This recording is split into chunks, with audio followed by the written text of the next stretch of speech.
Nagpur Pune Vande Bharat railway गाडीचा शुभारंभ उद्या होणार आहे। अनेक दिवसांपासून प्रतीक्षा असलेली ही गाडी सुरू होत असल्याबद्दल नागपूरच्या नागरिकांनी आनंद व्यक्त केला आहे। ट्रेनमुळे नागपूर वासियांसाठी आणि पुणे ही सांस्कृतिक सिटी असल्यामुळे ती आणि नागपूर ही सांस्कृतिक आहे, तिथे नेहमी कार्यक्रम, धार्मिक सांस्कृतिक कार्यक्रम होत असतात।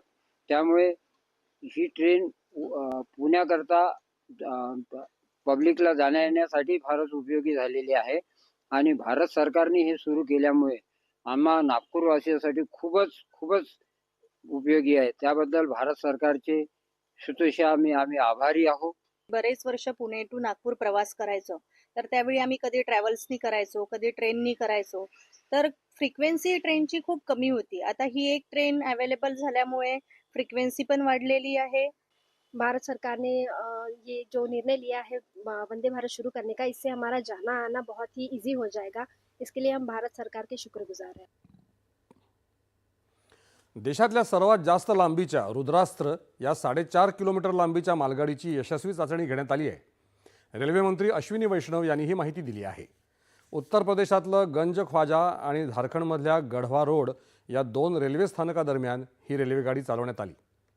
7 इंजिनांच्या मदतीनं या मालगाडीनं तब्बल 354 डबे 200 किलोमीटर अंतरावर वाहून नेले। हे अंतर या मालगाडीनं ताशी 40 किलोमीटर वेगानं कापलं। यामुळे देशातल्या मालवाहतुकीच्या नव्या अध्यायाचा प्रारंभ झाला आहे।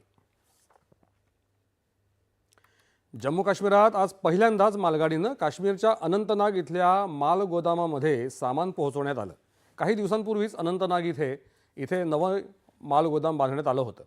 काश्मीरमध्ये मालगाडीनं वाहतूक होण्याची ही पहिलीच वेळ असून देशातल्या इतर प्रदेशांशी काश्मीरला जोडण्याच्या दिशेनं हे महत्त्वाचं पाऊल आहे, अशा शब्दात पंतप्रधान नरेंद्र मोदी यांनी या मालवाहतुकीचं स्वागत केलं आहे। रेल्वे मंत्री अश्विनी वैष्णव यांचा संदेश सामायिक करत पंतप्रधानांनी ही माहिती दिली आहे।